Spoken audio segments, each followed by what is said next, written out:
মোবাইলে ছোটবেলায় হোক বা বড়বেলায় গোপাল ভাঁড় তো আপনারা অবশ্যই দেখেছেন, কিন্তু আপনি কি জানেন এই গোপাল ভাঁড় চরিত্রটির আসল পরিচয় কি? সত্যি কি গোপাল ভাঁড় মহারাজ কৃষ্ণচন্দ্রের রাজসভায় সভাসদ ছিলেন নাকি ছিলেন না? আজকের ভিডিওতে এইগুলি আমরা জানবো, তাই ভিডিওটি শুরু থেকে শেষ পর্যন্ত দেখতে থাকুন স্কিপ না করে। চলুন শুরু করা যাক।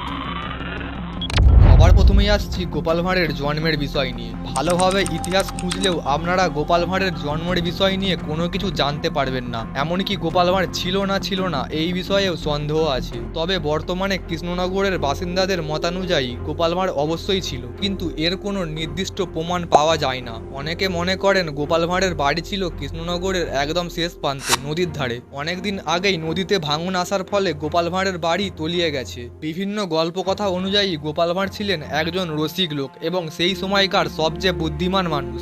নেক্সট, গোপাল ভাঁড়ের কর্মজীবন। গোপাল ভাঁড়ের কর্মজীবন নিয়ে বলতে গেলে একটাই কথা আমাদের মাথায় আসে, সেটি হলো গোপাল ভাঁড় ছিল কৃষ্ণনগরের রাজা কৃষ্ণচন্দ্রের রাজসভার সভাসদ। তবে গোপাল ভাঁড় বংশগতভাবে ছিলেন নাপিত। মহারাজ কৃষ্ণচন্দ্র গোপাল ভাঁড়ের বুদ্ধিমত্তা দেখে খুবই প্রসন্ন হন এবং মহারাজ কৃষ্ণচন্দ্র গোপাল ভাঁড়কে তার রাজসভায় চাকরি দেন।